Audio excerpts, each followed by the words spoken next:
नमस्कार दोस्तों, मेरा नाम है विजय कुमार गिरी और मैं आप लोगों का एक बार फिर से स्वागत करता हूं अपने यूट्यूब चैनल जिसका नाम है सुगा क्लासेस फॉर एग्रीकल्चर। दोस्तों, आज हम लोग पढ़ने वाले हैं एक कॉम्पिटिटिव बुक ऑफ एग्रीकल्चर जिसको निम्रा सुंडा जी ने लिखा है। इसको हम पढ़ेंगे 125वां लेक्चर, जिसमें आज हम पढ़ने वाले हैं एंटोमोलॉजी का insect pest of सोरघम and insect pest of pulses. बोले तो सोरघम का मतलब होता है ज्वार। ज्वार के बारे में पढ़ेंगे कि ज्वार में कौन कौन से इंसेक्ट पेस्ट लगते हैं, उनके सिम्टम ऑफ डैमेज क्या होते हैं और उसको कैसे मैनेज किया जाएगा। इसके साथ साथ हम पढ़ेंगे पल्सेस क्रॉप। पल्सेस क्रॉप में कौन कौन से इंसेक्ट पेस्ट लगते हैं, उनके क्या सिम्टम होते हैं, किस तरीके से प्लांट को डैमेज करते हैं और उनको मैनेज करने के लिए कौन कौन से तरीके हम अपना सकते हैं। इन सभी चीज़ों के बारे में डिटेल में पढ़ेंगे। इससे पहले मैं आप लोगों को बता दूं कि मैंने अभी एक कोर्स लॉन्च करा है। कोर्स का नाम है, ये जो कोर्स है वो बीएससी एग्रीकल्चर फर्स्ट सेमेस्टर का कोर्स है। यानी कि अगर आप फर्स्ट सेमेस्टर में हैं और बीएससी एग्रीकल्चर कर रहे हैं तो आपको ये 8 सब्जेक्ट पढ़ने होते हैं। इन 8 सब्जेक्ट को आप पढ़ सकते हैं हमारे साथ केवल और केवल 500 रुपये में। आपको क्या करना है कि इस QR कोड से स्कैन करके 500 रुपये सेंड कर रहे हैं और जब आप पेमेंट करेंगे तो पेमेंट का जो स्क्रीनशॉट होता है, पेमेंट का स्क्रीनशॉट आपको हमारे पास सेंड करना है और अपना मोबाइल नंबर भी सेंड करना है कि कौन से मोबाइल नंबर से आप टेलीग्राम चलाते हैं, जिससे कि आपको एक ग्रुप में ऐड कर दिया जाएगा जहां पर आपको ये पूरा जो कंटेंट है वो मिलेगा। स्क्रीनशॉट भेजने के लिए जब आप चैनल पर जाएंगे तो चैनल में जो सब्सक्राइब का बटन है वहाँ ऊपर आपको एक लाइन दिख रही होगी। वो लाइन में 3 लिंक हैं। जब आप उस लाइन पर क्लिक करेंगे तो आपको ये 3 लिंक खुली हुई मिलेंगे, जिसमें से आपको जो नीचे वाला है सेंड योर पेमेंट स्क्रीनशॉट, इस पर आप क्लिक करेंगे तो आपको रिडायरेक्ट कर देगा टेलीग्राम पे। वहाँ पर आपने जो 500 रुपये पे किए हैं उसकी स्क्रीनशॉट सेंड कर दीजिए और अपना मोबाइल नंबर सेंड कर दीजिए जिससे आप टेलीग्राम चलाते हैं, तो आपको उस ग्रुप में ऐड कर दिया जाएगा जहाँ पर आप जो प्रीमियम कंटेंट है बीएससी एग्रीकल्चर फर्स्ट सेमेस्टर का 8 सब्जेक्ट का, वो आप आराम से देख सकते हैं। इसको मैं नवंबर में, आप लोगों का एग्ज़ाम होगा नवंबर के बाद ही एग्ज़ाम होगा, नवंबर से पहले ही मैं आप लोगों को ये कंप्लीट सिलेबस करवा दूंगा। ये नवंबर 2025 की मैं बात कर रहा हूँ। बोले तो 1 साल का भी आपके पास टाइम है, अगर आप चाहें तो खरीद सकते हैं। आने वाले कुछ टाइम बाद जैसे ही मैंने फर्स्ट सेमेस्टर कंप्लीट करूँगा तुरंत ही मैं सेकंड सेमेस्टर का भी कोर्स लॉन्च करूँगा। तो अगर आप लोग पे करना चाहते हैं, पेमेंट करना चाहते हैं और इसके साथ साथ कोर्स लेना चाहते हैं, या आप वैसे भी फाइनेंशियली हमें सपोर्ट करना चाहते हैं जिससे कि आपका यूट्यूब चैनल पर इसी तरीके से कंटेंट मिलता रहे, तो आप हमें पे कर सकते हैं जितना भी आपकी इच्छा है। चलिए आगे बढ़ते हैं, समझ लेते हैं इंसेक्ट पेस्ट ऑफ सोरघम। सोरघम में कौन कौन से इंसेक्ट और पेस्ट लगते हैं। तो सोरघम में सबसे पहले जो सबसे इम्पॉर्टेंट पेस्ट है वो है सोरघम सूट फ्लाई। क्या होता है? सोरघम सूट फ्लाई इस तरीके का दिखता है। ये क्या करता है?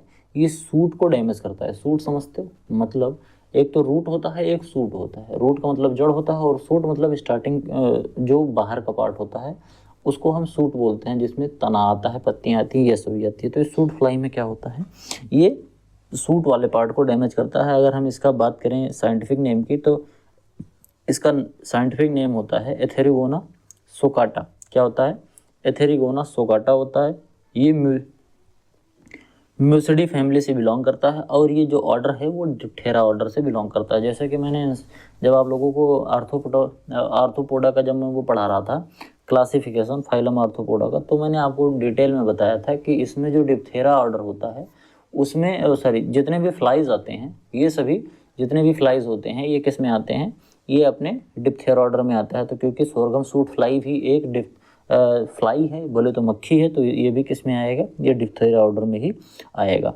The insect attack the young crop when it is in the 6th leaf stage. बोले तो जब सोरघम का पौधा, सोरघम बोले तो ज्वार यानी कि चरी भी कहते हैं, तो जब इसमें पौधे में 6 पत्तियां हो जाती हैं, मतलब स्टार्टिंग का फेज़ होता है जब इसमें 6 पत्तियों के आसपास निकली होती है, 5, 6, 7 पत्तियां जब निकली होती हैं, क्योंकि उस समय पौधा बहुत ही नाजुक होता है, तो उस स्टेज में पौधा क्या करता है? डैमेज करता है ये sorghum shoot fly. Maggot feed on the main shoot and growing point is destroyed which is easily plugged out. बात समझना ध्यान से, ये जो बोल रहा है ये लाइन, इसका कहने का मतलब ये है कि जो मेन ग्रोइंग सूट होता है, मेन ग्रोइंग सूट यहाँ पर जो आपको ये बीच में दिख रहा है वो बिल्कुल मेन ग्रोइंग सूट होता है, जिसको हम टर्मिनल पोर्शन बोलते हैं। वहीं से जो वो सेल डिवीजन होता है, इससे फिर पौधा धीरे धीरे ऊपर की तरफ बढ़ता है। बोले तो पौधे की हाइट बढ़ती है, पत्तियाँ निकलती हैं, फ्लावरिंग फ्रूटिंग सब कुछ होता है, यही सबसे मेन होता है। इसमें क्या हो जाता है कि ये मेन सूट को ही खा लेता है, इसका जो मैगोट होता है, बोले तो इसका जो एग से पहले एडल्ट से जो पहले वाला होता है मैगोट, ये खा लेगा और खा के क्या करेगा कि जो ग्रोइंग पॉइंट होता है, बोले तो ये ग्रोइंग पॉइंट मेन सूट का, इसको डिस्ट्रॉय कर देता है। अगर ये डिस्ट्रॉय कर देगा तो आपको क्या सिम्टम दिखेगा, जो यहाँ पर नई पत्तियाँ रहेंगी, वो जिसे आप छोटी छोटी जो पत्तियाँ देख रहे हैं दो, ये क्या होगी, ये पत्तियाँ सूख जाएंगी। और जैसे ही आप इन पत्तियों को यहाँ पे जो सूट होगा उसको जब आप पकड़ेंगे, इसका जो यहाँ पर एक स्टेम होगा उसको पकड़ेंगे तो ऊपर बहुत आराम से वो निकल जाएगा। क्यों निकल जाएगा, क्योंकि इसको नीचे से मैगोट ने खा लिया है। इसी की वजह से young plant so typical dead heart symptom ये प्रोड्यूस करते हैं। अब डेड हार्ट सिम्टम क्या होता है, कई बार ये आ रहा है, जब मैं एंटोमोलॉजी पढ़ा रहा हूँ उसमें ये डेड हार्ट सिम्टम कई बार आ रहा है। इसी को डेड हार्ट सिम्टम बोलते हैं, जो मैंने बताया था ये, इसी को डेड हार्ट सिम्टम बोलते हैं। आप यहाँ पर देख सकते हैं कि ये देखो, जो ये नई नई पत्तियाँ जो दोनों निकली थी, ये दोनों कैसे हो गई हैं, सूख गई हैं। बोले तो इसका जो अंदर से मैगोट ने इसको डैमेज कर रखा है, तो मैगोट ने इसको अंदर से डैमेज कर दिया। इस वजह से ये पत्ती अगर आप निकालना चाहेंगे तो ये आराम से ये निकल जाएगा, बहुत स्मूथली निकल जाएगा, क्योंकि नीचे से काट दिया जाता है। तो इसी सिम्टम को बोलते हैं हम dead heart symptom. Cloudy weather अगर होता है, क्लाउडी वेदर होने से क्या होता है कि एक तो टेम्परेचर घट जाता है, ऊपर से इससे ह्यूमिडिटी बढ़ जाती है। तो क्लाउडी वेदर में जब ह्यूमिडिटी बढ़ जाएगी, इससे थोड़ा टेम्परेचर जो होता है वो काफ़ी ज़्यादा फेवरेबल हो जाता है सोरघम सूट फ्लाई के लिए। और इसी वजह से जब ह्यूमिडिटी ज़्यादा होती है तो ये मल्टीप्लिकेशन बहुत करता है, बोले तो अपनी जनसंख्या को बहुत बढ़ाएगा, और जितनी ज़्यादा जनसंख्या होगी उतना ही ज़्यादा ये पौधों को डैमेज कर पाएगा। इसके बाद it is believed that infestation is also higher in irrigated field. जो इरीगेटेड फील्ड होती है, जहाँ पर हम सिंचाई करते हैं, जहाँ पर सिंचाई की पर्याप्त व्यवस्था होती है, उस फील्ड में सोरघम जो सूट फ्लाई होता है, इसका अटैक ज़्यादा देखने को मिलता है। आगे बात करते हैं अगर हम इसके मैनेजमेंट की, तो सोरघम जो सूट फ्लाई होता है, इसको किस तरीके से मैनेज किया जाएगा। तो इसको मैनेज करने के लिए अर्ली सोइंग कर सकते हैं। जैसे कि जो इसका स्टार्टिंग पीरियड होता है, ये 5 से 6 जो पत्तियां होती हैं उसी स्टेज पे ये डैमेज करता है। तो अगर हम ऐसा करें कि हम सोइंग थोड़ा जल्दी कर दें, तो उस समय क्या होगा, सोइंग अगर जल्दी कर देंगे तो उस समय इंसेक्ट की पॉपुलेशन कम होगी, तो पौधा डैमेज कर नहीं पाएगा। और जैसे ही इसमें पत्तियां थोड़ी और ज़्यादा हो जाएंगी, 7-10 पत्तियां हो जाएंगी, 10-12 पत्तियां हो जाएंगी, तो फिर उस समय ये उतना डैमेज नहीं कर पाएगा। ये केवल 5, 6, 7 पत्तियों पर ही डैमेज कर पाता है। पौधा जैसे थोड़ा बड़ा हो जाता है तो डैमेज नहीं कर पाएगा। तो अर्ली सोइंग करके हम इसको बचा सकते हैं। और कब बचा सकते हैं, मानसून आने से थोड़ा सा पहले ही अगर हम इसकी बुआई कर देंगे तो, क्योंकि जैसे मानसून आएगा तो क्लाउडी वेदर होने लगेगा, ह्यूमिडिटी बढ़ जाएगी, तो इनकी पॉपुलेशन बहुत ज़्यादा बढ़ जाती है। Use of high seed rate. Use of high seed rate सीधा सीधा मतलब ये है कि हमने ज़्यादा सीड की बुआई कर दी। अगर ज़्यादा सीड की आप बुआई कर देंगे तो इसमें स्वाभाविक सी बात है कि अगर कुछ पौधे डैमेज हो जाएंगे तो कुछ पौधे तो बचे ही रहेंगे। तो ये एक अच्छा मेथड होता है, क्योंकि ये अर्ली स्टेज में डैमेज कर देता है। तो इस वजह से प्लांट की जो पॉपुलेशन है वो बाद में मैनेज हो जाती है। तो अगर आपको ऐसी संभावना लग रही है कि इसमें सोरघम का जो सूट फ्लाई है ये लग सकता है, तो आप थोड़ा सा सीड रेट बढ़ा दीजिए, जिससे जो 5-6 पत्तियों वाली स्टेज होगी उस पर कुछ पौधे डैमेज हो जाएंगे और बाद में बाकी जो बचे पौधे हैं वो आराम से ग्रो हो जाएंगे। तो एक तरीका ये भी अपनाया जा सकता है। एक चीज़ मैं और आपको बता दूं, अगर आप कोई भी क्रॉप ग्रो कर रहे हैं, अगर कोई भी बीमारी या कोई भी इंसेक्ट अर्ली स्टेज में लग रहा है, तो उसको मैनेज करने का एक बहुत ही अच्छा तरीका होता है कि आप सीड रेट बढ़ा दो। क्योंकि अगर आप सीड रेट बढ़ा दोगे तो कुछ पौधे डैमेज हो जाएंगे और जो बच जाएंगे उससे आपको अच्छा सा प्रोडक्शन मिल जाएगा। Use of fish meal trap. Fish meal trap आप इसका यूज़ कर सकते हो। एक तरीके का इंटीग्रेटेड पेस्ट मैनेजमेंट का सिस्टम है, जिसमें आपको ये फ्लाइट जो होती है, ये फ्लाई होती है, सूट फ्लाई, इसको आप आराम से ट्रैप कर सकते हो, बोले तो पकड़ सकते हो। Remove infected plants. जो इन्फेक्टेड प्लांट्स हैं, क्योंकि मैगोट इन्हीं के अंदर रहता है, तो उसको आप इन्फेक्टेड प्लांट जैसे उसने काट दिया तो काट के वो अंदर ही रहेगा, ऐसे नहीं काटा तुरंत निकल गया मैगोट उसके अंदर ही पड़ा रहता है। तो अगर आप क्या करोगे, इसको तुरंत ही पौधे को निकाल लोगे। अगर आप देख रहे हो डैमेज पौधा है तो पौधे को निकाल लो, इस पौधे को डिस्ट्रॉय कर दो, तो इसके अंदर जो मैगोट है वो भी डिस्ट्रॉय हो जाएगा। इसके साथ साथ आप 4-10G या फिर कार्बोफ्लोरान 3G, इन दोनों में से किसी एक दवा को लेकर आप एप्लीकेशन कर सकते हैं। ये करना है आपको 2.5 किलोग्राम AI पर हेक्टेयर। बोले तो 2.5 किलोग्राम दवा लेके आप छिड़काव कर सकते हैं। इससे आपको जो फोरेट होता है, एक तरीके का पाउडर फॉर्म में आता है, तो इसको आप छिड़काव कर सकते हैं, छिड़काव नहीं, बुरकाव कर सकते हैं, जिससे आपकी जो फसल है वो सुरक्षित हो जाएगी। आगे बात करते हैं फोलियर एप्लीकेशन में क्या कर सकते हैं, जैसे आप कर सकते हैं cartap hydrochloride 1 week early before emergence of crop. Crop के इमरजेंस से 1 वीक अर्ली मतलब स्टार्टिंग में ही क्रॉप जब निकल रही है, जब इसकी ग्रोइंग शुरू हो रही है, उसी समय अगर आप डाल दोगे तो ये इनकी जो जनसंख्या है ये ख़त्म हो जाएगी। जो मैगोट वैगोट मिट्टी में पड़े हुए रहेंगे वो सब मर जाएंगे। तो ये आप फोलियर स्प्रे का आराम से कर सकते हो। आगे बात करते हैं other pest of sorghum. Sorghum में और कौन कौन से पेस्ट लगते हैं, तो सोरगम में एक पेस्ट लगता है जिसको हम बोलते हैं सोरगम माइट। सोरगम माइट देखने में इस तरीके का होता है। सोरगम माइट की अगर हम साइंटिफिक नेम की बात करें तो इसका जो साइंटिफिक नेम होता है वो होता है कॉन्टारिना सोर्गिकोला। क्या होता है?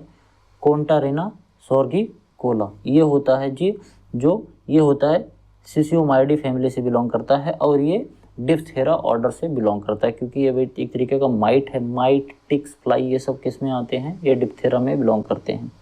Sorghum leaf sorghum ear head bug. ये ईयर हेड बग एक तरीके का होता है जिसका अगर हम नाम की बात करें साइंटिफिक नेम की तो ये होता है कैलोकोरिस एंगुस्टेटस। क्या होता है?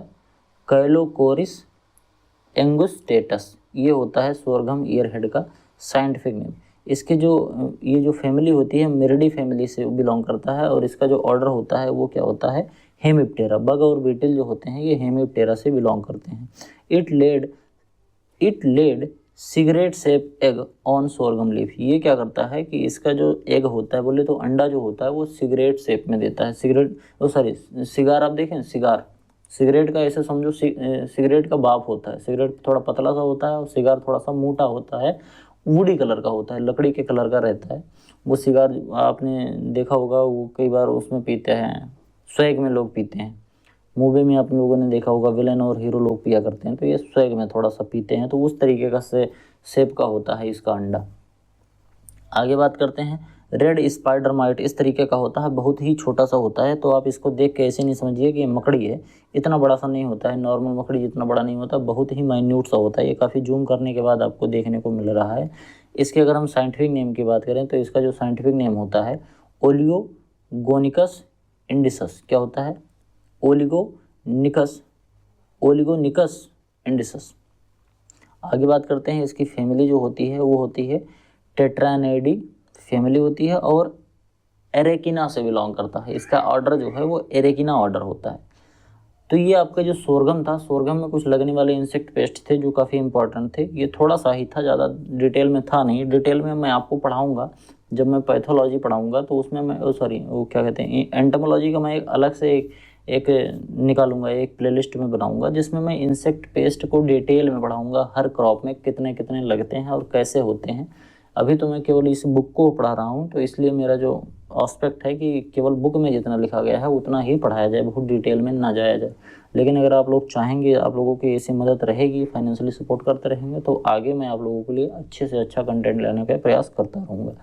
इंसेक्ट पेस्ट ऑफ पल्सेस की अगर हम बात करें तो ग्राम जो पॉड बोरर होता है, जिसको हम बोलते हैं हेरिकोबर्पा आर्मीजेरा, ये साइंटिफिक नेम होता है, one of the most devastating paste होता है जो कि आपका पल्सेस में लगता है। ये क्या करता है? पल्सेस का जो पॉड होता है, बोले तो जो फलियां होती हैं पल्सेस की, दाल के जो फलियां होती हैं उनमें छेद कर देता है और छेद करके खा जाता है। बहुत ही खराब पेस्ट होता है, बहुत ही ज़्यादा नुकसान करता है। मतलब दाल में सबसे ज़्यादा नुकसान करता है तो बीमारियों में पाउडरी मिल्ड्यू और इंसेक्ट में ये पॉड बोरर, ग्राम पॉड बोरर जिसको हम कहते हैं। नाम तो इसका ग्राम पॉड बोरर है, लेकिन ये सब में लगता है क्योंकि ये पॉलीफेगस होता है।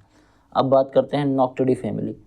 इसकी जो फैमिली है वो नॉक्टिडी है और ये जो ऑर्डर बिलोंग करता है ये लेपिडोप्टेरा से है। एक चीज़ और मैं आप लोगों को बता दूं, इसका साइंटिफिक नेम बहुत इंपॉर्टेंट है, किस फैमिली से बिलोंग करता है ये भी बहुत ज़्यादा इंपॉर्टेंट है और इसका ऑर्डर भी काफ़ी ज़्यादा इंपॉर्टेंट है। इसीलिए आप ये तीनों चीज़ें ज़रूर याद कर लेना, क्योंकि कई बार एग्जाम में इससे रिलेटेड क्वेश्चन पूछे गए हैं। It is polyphagous and cosmopolitan in nature. अब बात समझना, पॉलीफेगस होता है और कॉस्मोपॉलिटन इन नेचर होता है। पॉलीफेगस का मतलब इसके ढेर सारे होस्ट होते हैं। केवल ये अगर अरहर है तो केवल अरहर को नहीं खाएगा, अरहर को खाएगा, बोले तो ग्राम को खाएगा, पी को खाएगा, मतलब दलहनी जितनी फसलें हैं लगभग सब को खाएगा। पॉलीफेगस का मतलब एक से अधिक होस्ट, मतलब ये एक से अधिक तरीके की फसलों को नुकसान पहुंचाता है, कई तरीके की दालों को नुकसान पहुंचाता है। तो इसको हम क्या कहते हैं? पॉलीफेगस। अब आप बताना, एक मोनोफेगस पेस्ट है राइस का, उसका क्या नाम है? राइस में मैंने पढ़ाया था कि मोनोफेगस एक राइस का पेस्ट होता है, उसका नाम बताओ, क्योंकि मैं राइस पढ़ा चुका हूँ। आप लोगों को थोड़ा रिकॉल भी हो जाएगा और पता तो चलेगा कि आप लोग जो पढ़ रहे हो वो याद है कि नहीं है, तो इसलिए आप उसको भी बताओ। बात करते हैं caterpillar feed foliage when young and on seed in the later stage। कहने का मतलब ये है कि स्टार्टिंग में जब ये कैटरपिलर स्टेज में होगा तो पहले क्या खाएगा? फोलिएज। फोलिएज में आपको क्या मिलेगा? मुलायम जो तने हैं उनको खा जाएगा, पत्तियां खा जाएगा, फूल खा जाएगा, और इसके बाद जब पौधा बड़ा हो जाएगा, उसमें सीड बन जाएगा, तो सीड को भी खा जाएगा, उसके सीड को भी छेद कर देगा उसमें इस तरीके का और खाएगा। इतना बड़ा सा ये इसका कैटरपिलर होता है। लार्वा जो होता है इसका, ये सॉइल के अंदर प्यूपेट करता है, तो इस वजह से इसको डिस्ट्रॉय करना है थोड़ा मुश्किल सा काम होता है। आगे बात करते हैं, a well known example of polyphagous and cosmopolitan. पॉलिसन, ये अभी मैंने बताया था ना, पॉलीफेगस और कॉस्मोपोलिसन क्या होता है। आप एक चीज़ मैं बताऊं, जैसे पीच और पोटैटो का एक एफिड आता है, ठीक, पीच और पोटैटो में एक एफिड लगता है, तो ये पॉलीफेगस तो हो गया क्योंकि पीच में भी लग रहा है और पोटैटो में भी लग रहा है। और कॉस्मोपॉलिटन जो एक शब्द आया था, उसका अगर मैं आपको मीनिंग समझाऊं तो found all the continent where crops on grown. ये होता है thank to the ability to spread through human transportation and global commerce. कहने का मतलब ये है, ये पूरे कॉन्टिनेंट में फैल जाता है। ये जो फेगस है, बोले तो ऐसा नहीं है कि केवल इंडिया में ही फैल रहा है, मतलब इंडिया, कहने का मतलब ये है कि पूरे कॉन्टिनेंट में जहाँ भी दाल की खेती होगी, ये ग्राम पॉड बोरर वहाँ चला जाएगा और कोई सी भी दाल हो उसको नुकसान पहुँचाया जाए। अधिकतर दालों को नुकसान पहुँचाता है, चाहे वो मटर की दाल हो, चाहे वो अरहर हो, चाहे मसूर हो। अधिकतर जो पॉड वाले, जो फलियों वाली जैसे बीन्स होते हैं, उनमें भी ये बहुत नुकसान करता है। तो ये सब चीज़ें जो हैं वो काफ़ी ज़्यादा डिस्ट्रॉय करती हैं हमारी फसलों को। अगर हम इसके मैनेजमेंट की बात करें तो इसको किस तरीके से मैनेज किया जाएगा, तो मैनेज करने के लिए इसको timely sowing up to mid October, अक्टूबर के महीने में मिड अक्टूबर तक अगर आप इसको बुआई कर देंगे तो बहुत अच्छे से आपको मिल जाएगा। क्योंकि अगर आप टाइमली सोइंग नहीं करते हैं, अगर आपने लेट कर दिया सोइंग, तो क्योंकि सोइंग आपने लेट कर दिया है तो उस समय धीरे धीरे इनकी पॉपुलेशन बढ़ जाएगी। जब आपका क्या होगा, पॉड का जो नंबर आएगा कि जब इसमें फ्लावरिंग और पॉड फॉर्मेशन हो रही है, उस समय इनकी जनसंख्या बहुत ज़्यादा होती है नेचर में, इन्वायरमेंट में, तो वो बहुत ही आसानी से अपने पौधों को डैमेज करते हैं। इस वजह से you have to ensure the timely sowing of pulses crops to save your crop from pulses pod borer, जिसको हम बोलते हैं हेलिकोबर्पा आर्मीजेरा। ठीक, ग्रोन अर्ली मैच्योर वैरायटी, ऐसी वैरायटी ग्रो करो जो लेट से मैच्योर ही ना हो, थोड़ा जल्दी मैच्योर हो जाए, क्योंकि लास्ट में इसकी पॉपुलेशन बढ़ जाती है। Mixed intercrop with barley, wheat and mustard. Wheat, barley और मस्टर्ड का अगर इंटरक्रॉपिंग कर रहे हो, बार्ले बोले तो जिसको हम बोलते हैं जौ, और वीट बोले तो गेहूं, और मस्टर्ड बोले तो अरहर, अगर इसके साथ अगर आप बुआई करते हो तो आप इससे थोड़ा सा बच सकते हो। Application of NPV eight the rate of 250 से 500 LE पर हेक्टेयर, इसका आप छिड़काव करके आप बच सकते हो, इसका अप्लीकेशन करके आप बच सकते हो। एग पैरासिटॉइड्स होता है एक तरीके का जो एग को खाता है, हेलिकोबर्पा आर्मीजेरा का जो एग स्टेज होता है, अंडे होते हैं इसके अंडों को खाता है, जिसका नाम होता है ट्राइकोग्रामा चिलोनिस। क्या होता है? ट्राइकोग्रामा चिलोनिस। बहुत ही ज़्यादा इंपॉर्टेंट है क्योंकि इंसेक्ट ही बहुत ख़राब है, बहुत ज़्यादा डैमेज करने वाला है। तो इससे बचने का जो इंटीग्रेटेड पेस्ट मैनेजमेंट का जो तरीका है कि आपको केमिकल भी नहीं डालना पड़ेगा और आपकी फसलें भी सुरक्षित रहेंगी, तो उसमें आता है एग पैरासिटॉइड जो इसके एग को खाता है। नाम उसका है ट्राइकोग्रामा चिलोनिस। इसका आप इस्तेमाल कर सकते हैं। ये होता है ट्राइकोग्रामा चिलोनिस। ये काफ़ी छोटा सा होता है, इसको देख के आप ऐसे नहीं अंदाज़ लगाओ कि एक मक्खी जैसा होगा। ये लगभग 500 माइक्रोमीटर के आसपास का होता है, मतलब बहुत ही सूक्ष्म सा होता है ट्राइकोग्रामा। ये माइक्रोस्कोप से देखा जा सकता है। तो इसको क्या करता है, ये एग को खा जाएगा। तो इसके अगर एग को खा जाएगा तो इसके लाइफ साइकिल कंप्लीट नहीं होगी, पॉपुलेशन धीरे धीरे घट जाएगी, तो हमारी फसलें सुरक्षित हो जाएंगी। इसके बाद इसका एक लार्वल पैरासिटॉइड्स भी आता है जो हेलिकोबर्पा का होता है। नाम उसका होता है कॉस्मोपोलिटस क्लोराइडी। क्या होता है? कॉस्मोपोलिटस क्लोराइडी। एक तरीके का ये लार्वल पैरासिटॉइड होता है। बोले तो ये लार्वल स्टेट जो होता है हेलिकोबर्पा आर्मीजेरा का, उसको खाता है, उसको डैमेज करता है। Use of light trap and pheromone trap. Pheromone trap का भी यूज कर सकते हो और लाइट ट्रैप का भी आप इसमें यूज कर सकते हो। लाइट ट्रैप क्या होता है और फेरोमोन ट्रैप क्या होता है, मैंने दोनों आप लोगों को अच्छे से बता दिया है। अगर आप लोग नहीं जानते हो तो पिछले के लेक्चर्स देखिए, उसमें मैंने आप लोगों को बता दिया है कि लाइट ट्रैप का किस तरीके से इस्तेमाल कर सकते हो और फेरोमोन ट्रैप का किस तरीके से इस्तेमाल कर सकते हो। लाइट ट्रैप में लाइट का यूज किया जाता है कीड़े मकोड़ों को पकड़ने के लिए, और फेरोमोन ट्रैप में क्या होता है कि फीमेल की जो गंध होती है, जो मैटिंग के समय पे फीमेल निकालती है, उस गंध का यूज किया जाता है। ये गंध लगा दिया जाता है ट्रैप के अंदर, तो जो मेल है उसको लगता है कि फीमेल बुला रही है और वहाँ आके वो फंस जाता है। बात करते हैं एप्लीकेशन ऑफ मोनोक्रोटोफॉस, एक दवा आती है जिसको हम 1.25 यानी कि 1.25 लीटर पर हेक्टेयर की दर से रात में हम छिड़केंगे। कब? इवनिंग के टाइम पे, क्योंकि इवनिंग के टाइम पे जो पॉड बोरर होते हैं इनकी एक्टिविटी ज़्यादा होती है। जैसे अंधेरा होने लगेगा उस समय ये ज़्यादा डैमेज करते हैं, दिन में नहीं डैमेज करेंगे, रात में ज़्यादा डैमेज करते हैं। तो इवनिंग के टाइम पे अगर आप ये दवा डाल दोगे तो ये जैसे ही डैमेज करना स्टार्ट करेंगे तो ये दवा खाएंगे और मर जाएंगे। बहुत ही गड़बड़ होते हैं ये इंसेक्ट। इनको अगर ज़्यादा दवा डाल दो तो रेजिडुअल इफेक्ट ज़्यादा होता है, तो हमारी जो डिमांड होती है, मतलब हमारी जो क्वालिटी होती है दाल की, वो ख़राब हो जाएगी, और कम डालोगे तो डैमेज कर देंगे। तो इससे बचना ही बहुत ज़रूरी होता है। इसके बाद हम बात करते हैं ग्राम कटवर्म। ये क्या होता है? यह होता है एग्रोटेस एप्सिलॉन। क्या होता है? Agrotis epsilon, sorry Agrotis epsilon.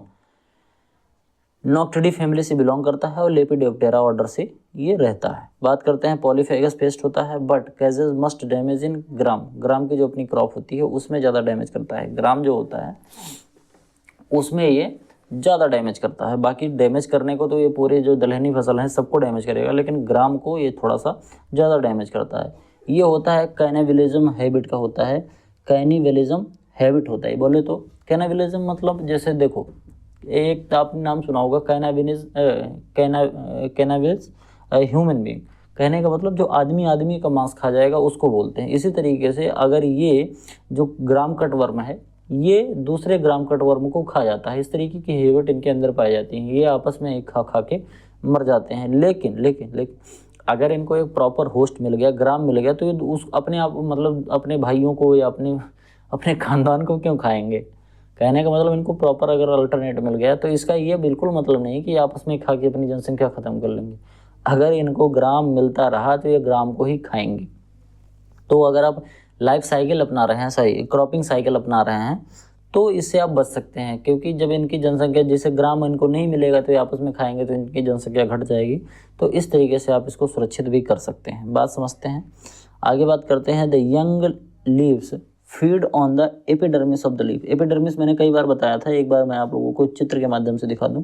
ये देखो, ये तरीके का लीफ होता है। ये बिल्कुल ऊपर वाला पार्ट होता है, ये बिल्कुल नीचे वाला पार्ट होता है। तो ऊपर वाले पार्ट में ये जो आपको दिख रहा है ये थोड़ा सा मक्खन जैसा लगा हुआ, इसी को हम क्या बोलते हैं? एपिडर्मिस। तो ये एपिडर्मिस को केवल खाता है। बोले तो पत्तियों को से खुरच के खा जाएगा ऊपर वाला पार्ट को। During day time larvae live in crack and holes in ground. कहने का मतलब दिन के टाइम पे इसका जो लार्वा होता है वो मिट्टी में जो क्रैक और होल्स होते हैं उनके अंदर पड़ा रहेगा, और जैसे ही रात होगी तो वो बाहर निकलेगा, और बाहर निकल के क्या करेगा? बाहर निकल के जो मेन स्टेम होगा प्लांट का उसको काट देगा, तो पौधे गिर जाएंगे। रात को ही निकलेगा, काट देगा। जब आप सुबह सुबह खेत में जाएंगे तो आपको कटे हुए दिखेंगे कि किसी ने नीचे चाकू से काट दिया है या किसी ने नीचे कैंची से काट के गिरा दिया है। तो ये सिम्टम होता है ग्राम कटवर्म का। इस तरीके से अगर आपको पौधे देखने को मिल रहे हैं तो इससे आप ये समझ जाओ कि इसमें कटवर्म लग गया है। इसको मैनेज करने के लिए हैंड पिकिंग और डिस्ट्रक्शन ऑफ लार्वी को हाथ से पकड़ो और निकाल दो। इसके साथ एप्लीकेशन ऑफ फ्लूबेंडिमाइड, एक तरीके का फ्यूमिन नाम की एक दवा आती है, इसको स्प्रे कर सकते हो 0.5% का सोल्यूशन बनाकर इवनिंग के टाइम पर। क्योंकि अगर दिन में करोगे तो दिन में तो मिट्टी के क्रैक में रहेंगे तो ज़्यादा अफेक्ट करेगा नहीं। इसलिए जब ये रात में करोगे तो रात में इवनिंग में कर दोगे और रात में ये निकलेंगे तो इससे थोड़ा सा बच जाएंगे, या मतलब मर जाएंगे, बच नहीं जाएंगे। एप्लीकेशन ऑफ मेलाथियन 5% डस्ट का यूज कर सकते हो 25 किलोग्राम पर हेक्टेयर की दर से इवनिंग के टाइम पर, तो इससे भी आप मैनेज कर सकते हो। आगे बात करते हैं रेड ग्राम पॉड फ्लाई। रेड ग्राम जो होता है इसकी पॉड फ्लाई होती है, ये होती है मेलाना ग्रोमाइजा। क्या होता है? मेलाना ग्रोमाइजा ऑब्ट्यूसा। मेलाना ग्रोमाइजा ऑब्ट्यूसा ये होता है एग्रोमाइजिडी फैमिली से बिलोंग करता है। क्योंकि ये फ्लाई है तो इसका जो ऑर्डर होगा वो डिप्थेरा ऑर्डर का होगा। इसमें जो मैगोट होता है वो eat away only a part of seed. कहने का मतलब ये है कि इसका जो मैगोट होता है वो केवल और केवल एक पार्ट को खाता है, सीड के एक पार्ट को खा जाएगा और खा के भाग जाएगा, थोड़ा सा सीड, ऐसा नहीं पूरे सीड को खा जाएगा। जैसे पॉड बोरर है वो लगभग पूरे सीड को ही खा जाता है, थोड़ा मोड़ा बचता है 10-15%। तो क्या होगा, ये थोड़ा सा, ये जो पॉड फ्लाई होता है ये थोड़ा सा ही खाएगा, थोड़ा सा मतलब डैमेज कर देगा और डैमेज करके चला जाएगा खा के। इसके बाद जब पार्सली डैमेज जो सीड होगा, थोड़ा सा खा के ये चला गया, फिर इसमें बैक्टीरियल और फंगल इन्फेक्शन आसानी से हो जाएंगे। जैसे मान लो कि आपके है उसमें, जैसे आपको लोहा लग गया, मान लो आपको लोहे से आपका हाथ या कहीं कट गया, अब क्या होगा, टिटनेस का एक वायरस होता है, वो आके उस पर घुस गया। अब क्योंकि वहाँ कटा था उसके अंदर घुस गया, फिर आपको टिटनेस वाली बीमारी हो जाती है। तो इसका वायरस लग गया तो कटने की वजह से नहीं, लेकिन आपको जो वायरस फैल गया उसकी वजह से हो जाएगा। इसी तरीके से जब ये सीड को खा जाएगा तो एक जगह डैमेज हो जाता है सीड, वहाँ पर फिर बैक्टीरियल और फंगल इन्फेक्शन बढ़ जाते हैं, तो हमारी जो फसल होती है वो ख़राब हो जाती है। Grain are rendered unfit for human consumption, जब वो ख़राब हो जाएगा, फंगल इन्फेक्शन हो जाएगा, तो ह्यूमन कंजम्पशन के लिए अच्छा नहीं माना जाएगा, नहीं होगा। मैगोट आर प्यूपेड इन पॉड, इनका जो मैगोट होता है वो किस में प्यूपेट करता है, मतलब इसका जो प्यूपा होता है, बोले तो एग लार्वा प्यूपा, तो एग से लार्वा, लार्वा से प्यूपा, तो इसका जो लार्वल स्टेज होता है उसको मैगोट बोलते हैं। वो कहाँ होता है, वो प्यूपेट कहाँ करता है, वो पॉड के अंदर प्यूपेट करता है। बोले तो अरे यार, एक तरीके का वो नहीं होता है कि इसका जब लार्वल स्टेज होती है तो एक तरीके का खोल बना लेता है अंडा जैसा, फिर बाद में उसको फाड़ के निकलता है तो इसके पंख वंख निकले रहते हैं, वो वाली तरीके होता है। तो वो किस में करता है, ये पॉड के अंदर ही कर लेता है। इसके मैनेजमेंट की अगर हम बात करें तो application of dimethoate at the rate of 1 litre in 250 litre of water, कहने का मतलब 1 लीटर डाईमेथेट डाल दो, 1 लीटर डाईमेथेट 250 लीटर पानी में डाल दो और 250 लीटर पानी में डाल के छिड़काव कर दो। एक चीज़ मैं आपको और बताऊँ, कहीं भी अगर आपको स्प्रे करना है किसी भी इंसेक्टिसाइड का पर हेक्टेयर, तो उसमें लमसम जो अमाउंट होता है वो 250 लीटर वाटर मिलाना होता है। 250 लीटर पानी ले लो और उसमें वो दवा डाल दो, फिर उसके बाद पूरे खेत में छिड़क दो। आगे बात करते हैं other pest of pulses. Pulses में और कौन कौन से पेस्ट लगते हैं, देखो जैसे मैं बताऊं, ये मैंने ग्राम पॉड बोरर बताया, तो केवल जरूरी नहीं है कि ग्राम में ही हो, इसीलिए रेड ग्राम जो मैंने बताया, रेड ग्राम का पॉड फ्लाई, वो कोई जरूरी नहीं है कि केवल उसी में लगे, ये पूरे पल्सेस में लग सकते हैं, लेकिन क्योंकि ज़्यादा उसमें लगते हैं, ज़्यादा डैमेज उसमें करते हैं, इस वजह से नाम उनके आधार पर रखा गया है।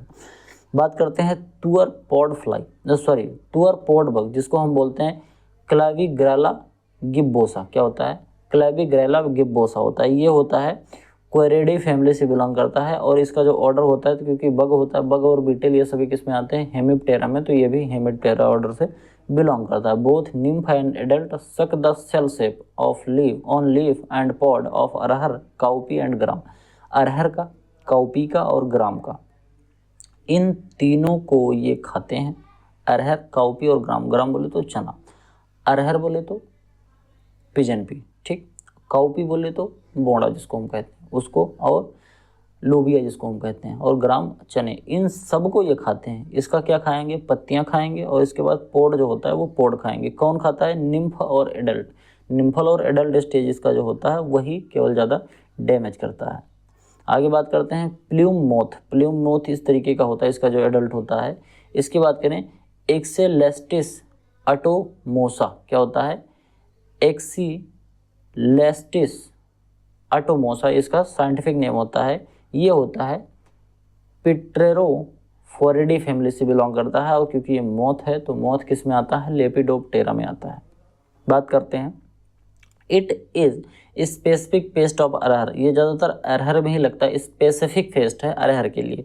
कैटरपिलर इसका जो होता है वो स्क्रैप करता है, बोले तो खुरच देता है किसको, पॉड को, और make hole on pod, scrap करके खाए, खुरचेगा और खुरच के उसके अंदर छेद कर देगा, और छेद करके फिर इसके अंदर का मटेरियल जो सीड है वो खा जाएगा, जो ग्रेन है बोले तो उसको खा जाएगा। हाँ, एक चीज़ और बताऊँ, एक चीज़ मैंने पढ़ाया है कि ग्रेन और सीड में अंतर क्या होता है, तो अगर आप लोग नहीं जानते हो तो सीड और ग्रेन का अंतर मैंने अभी फंडामेंटल्स ऑफ एग्रोनॉमी का दूसरा लेक्चर पढ़ाया है, उसमें मैंने आपको डिटेल में बताया कि सीड क्या होता है और ग्रेन क्या होता है। अगर आप नहीं जानते हैं दोनों में डिफरेंस, तो जाके देख लो, समझ लो कि क्या होता है। बात करते हैं ग्रिडल बीटल जो होता है, इसका साइंटिफिक नेम होता है ओबेरिया ब्रेविस। क्या होता है, ओबेरिया ब्रेविस, सिरेमैसिडी फैमिली से बिलोंग करता है, क्रेमसिडी फैमिली से बिलोंग करता है, और ये कोलियोप्टेरा से होता है। बीटल बग जो होते हैं ये सभी कोलियोप्टेरा के होते हैं। It is specific pest of soybean, soybean में लगता है। इसका एडल्ट जो होता है ऐसा होता है, इसकी जो एंटेनी होती है वो काफ़ी बड़ी सी एंटेनी होती है, बोले तो इसका जो ये होता है काफ़ी बड़ा होता है। The ovipositing female beetle girdle the stem twice, कहने का मतलब ग्रिडल करने का मतलब लपेटना होता है। जैसे मान लो ये स्टेम है, स्टेम को ऐसे ये 2 बार ऐसे लपेट लेगी। 2 बार लपेटने का मतलब समझ रहे हो, ऐसे समझो यार, जैसे मान लो ये स्टेम है, अब स्टेम को 2 बार ये लपेटेगी। जैसे सांप लपेट के चढ़ता है, सांप को कभी पेड़ पे चढ़ते हुए देखा, उसी तरीके से 2 बार ये लपेट लेगी और गिडलिंग करेगी, बोले तो अंडे देगी। जब इसको अंडे देना होता है तो ये अपनी पूरी बॉडी को टाइट करता है। ठीक, ये जो बीटल होता है जब इसको अंडे देने होता है तो ये अपनी पूरी बॉडी को टाइट करेगा, और टाइट करने के लिए क्या करेगा, जैसे अजगर होता है लपेट लेता है, उसी तरीके से ये स्टेम को लपेट लेगा और लपेट के फिर ताकत लगाएगा। तो इसका क्या है, वो जो इसके अंडे हैं वो बाहर निकलते हैं। तो अंडे देने की जिसकी प्रक्रिया होती है इस तरीके से होती है, जिसको हम ओविपोजिशन बोलते हैं, अंडे देने की प्रक्रिया को। It makes 3 punctures just above the lower ring, ये लोअर रिंग के जस्ट ऊपर क्या करता है, 2 पंक्चर बनाता है। Inserting a single egg through the large hole into pith, कहने का मतलब डैमेज करेगा, उसके बाद एक बड़ा सा होल बनाएगा, और होल बनाने के पहले क्या करेगा कि 3 पंचर करेगा ऊपर होल में। जैसे मान लो एक होल यहाँ, तो 3 पंचर इसे ऊपर कर देगा। उसके बाद तभी ये अंडे देगा इसमें, और फिर अपने जो पूरे अंडे हैं वो इसी में निकाल देगा। इसका मैनेजमेंट जो करेंगे वो करेंगे मिथाइल पैराथियोन 50 EC 1.25, बोले तो 1.25 लीटर पर हेक्टेयर की दर से अगर इसका छिड़काव कर देंगे तो अपनी हम फसल को बचा सकते हैं गिरडल बीटल से। बीन का फ्लाई होता है जिसको हम बोलते हैं ओफियोमाइया फसियोली, ये होता है एग्रोमाइजडी फैमिली से बिलोंग करता है और डिप्थेरा ऑर्डर इसका होता है। Feed the pustules cowpea, soybean और अरहर, काउपी, सोयाबीन और अरहर इन तीनों को खाता है। इस तरीके की इसकी फ्लाई होती है, bean fly. Lentil pod beetle, lentil बोले तो मसूर होता है, जिसको हम मसूर या मसूड़ी कहते हैं, ये होता है इटेलिया जिनकिनेला, क्या होता है, इटेला जिनकिनेला, ये होता है फाइसिडी फैमिली से बिलोंग करता है, और इसका जो ऑर्डर होता है वो लेपिडोप्टेरा का होता है। तो ये भी पॉड को बोर करके खा जाता है। तो आई होप आपको ये जो सोरघम मैंने पढ़ाया है उसके इंसेक्ट पेस्ट, और जो पल्सेस पढ़ाया है इसके इंसेक्ट पेस्ट आपको अच्छे से समझ में आए होंगे। समझ में आया हो तो वीडियो को लाइक करें, आपके जो सुझाव हैं वो कमेंट करें, चैनल पर पहली बार आए तो चैनल को सब्सक्राइब करें। अगर आपको इंटरेस्ट है और आप चाहते हैं कि हमारा चैनल अच्छे से चलता रहे तो हमें फाइनेंशियली सपोर्ट करें। मिलते हैं किसी दूसरी वीडियो में, तब तक के लिए इजाज़त दीजिए, धन्यवाद।